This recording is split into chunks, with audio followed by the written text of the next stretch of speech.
Hello viewers, welcome back to my channel Edutech. বিভিন্ন রকমের educational video পেতে চ্যানেলটাকে সাবস্ক্রাইব করে সাথে থাকার অনুরোধ রইল।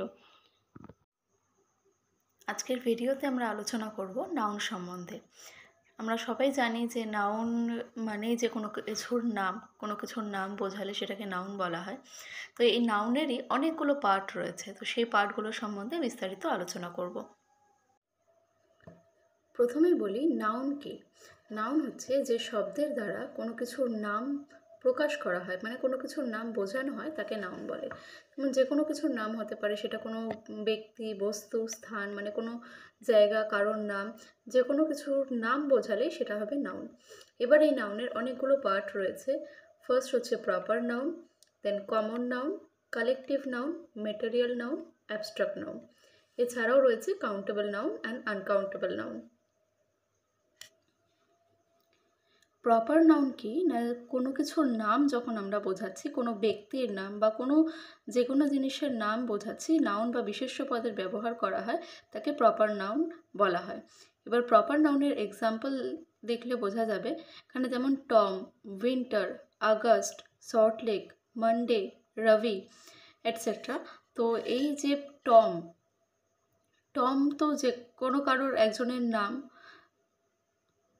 উইন্টার একটা সিজনের নাম, আগস্ট একটা মান্থের নাম, সল্টলেক একটা জায়গার নাম, মানডে একটা ডের নাম, রবিও একটা নাম। তো কারোর নাম যখন আলাদা করে বলা হচ্ছে, কোনো একটা সমগ্র জাতিকে না বুঝিয়ে যে কোনো একজনের নাম বলা হচ্ছে, তখন সেটা হচ্ছে প্রপার নাউন। তো কোনো সেন্টেন্সে প্রপার নাউন চেনার সহজ উপায় হচ্ছে, প্রপার নাউন সেন্টেন্সে যে কোনো জায়গাতেই থাকুক না কেন, যে স্থানেই থাকুক না কেন, সব সময় সেটা ক্যাপিটাল লেটার দিয়ে শুরু হবে। সেন্টেন্সের মিডিলে আমরা জানি সাধারণত ক্যাপিটাল লেটার ইউজ হয় না, কিন্তু সেন্টেন্সের মিডিলে যদি প্রপার নাউন থাকে, সেক্ষেত্রে সেটা ক্যাপিটাল লেটার দিয়ে স্টার্ট হবে। নেক্সট আসছে কমন নাউন। কমন নাউন হচ্ছে যেসব নাউন দ্বারা একই শ্রেণীর ব্যক্তি, বস্তু, স্থান ইত্যাদির নাম বোঝায়, তাকে কমন নাউন বলা হয়। একই শ্রেণীর মানে এই যে এক্সাম্পল হচ্ছে বয়। বয় মানে ছেলেদের যে কারোর নাম হতে পারে। তো এই বয়, গার্ল, পেন, স্কুল, হাউস, এই যে এক্সাম্পলগুলো, এগুলোও কিন্তু নাউন, এগুলোও নাম, কিন্তু নামগুলো স্পেসিফাই করা নেই, নামগুলো বলা নেই।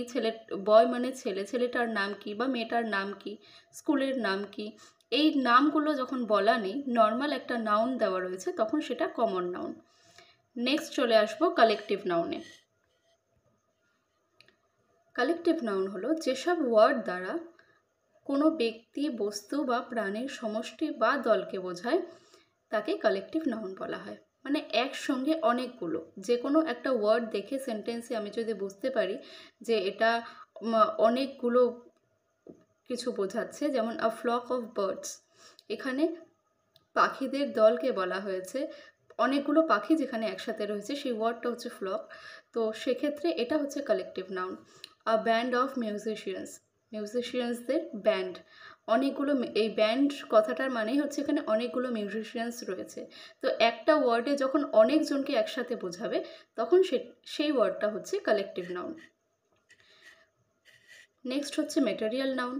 ম্যাটেরিয়াল নাউন হচ্ছে যে নাউনের দ্বারা কোনো বস্তুর কথা জানা যায়, যা দিয়ে কোনো কিছু তৈরি করা হয়েছে, তাকে ম্যাটেরিয়াল নাউন বলা হয়।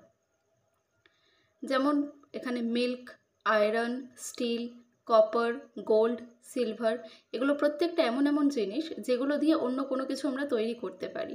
তো সেন্টেন্সে যখন কোনো কিছু দিয়ে, কাঠ দিয়ে কিছু তৈরি করা হচ্ছে, উড একটা এক্সাম্পল হতে পারে, আয়রন দিয়ে কিছু তৈরি করা হচ্ছে, স্টিল দিয়ে কিছু তৈরি করা হচ্ছে, যে মেটেরিয়াল, যে বস্তু দিয়ে আমরা অন্য কোনো বস্তু তৈরি করছি, সেইটা হচ্ছে মেটেরিয়াল নাউন, সেই নাউনটা হচ্ছে মেটেরিয়াল নাউন। নেক্সট চলে আসবো অ্যাবস্ট্রাক্ট নাউনে। অ্যাবস্ট্রাক্ট নাউন কি? যে ওয়ার্ড দ্বারা কোনো অনুভূতি বা বৈশিষ্ট্যকে বোঝাচ্ছে, যেটা আমরা চোখে দেখতে পারছি না, তাকে বলা হচ্ছে অ্যাবস্ট্রাক্ট নাউন। যেমন বিউটি,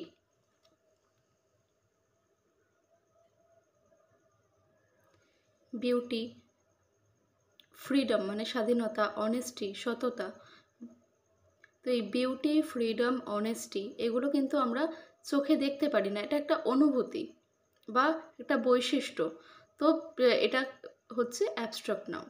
আর নেক্সট কাউন্টেবল আনকাউন্টেবল, যেটা খুবই সহজ। কাউন্টেবল হচ্ছে যে সমস্ত নাউন গোনা যায় সেগুলো কাউন্টেবল নাউন, আর আনকাউন্টেবল হচ্ছে যেগুলো গোনা যায় না, ওজন করতে হয়, সেগুলো হচ্ছে আনকাউন্টেবল। যেমন সুগার, সল্ট, রাইস। আর কাউন্টেবলের এক্সাম্পল পেন, গার্ল, বুক, এছাড়াও অনেক এক্সাম্পল হতে পারে।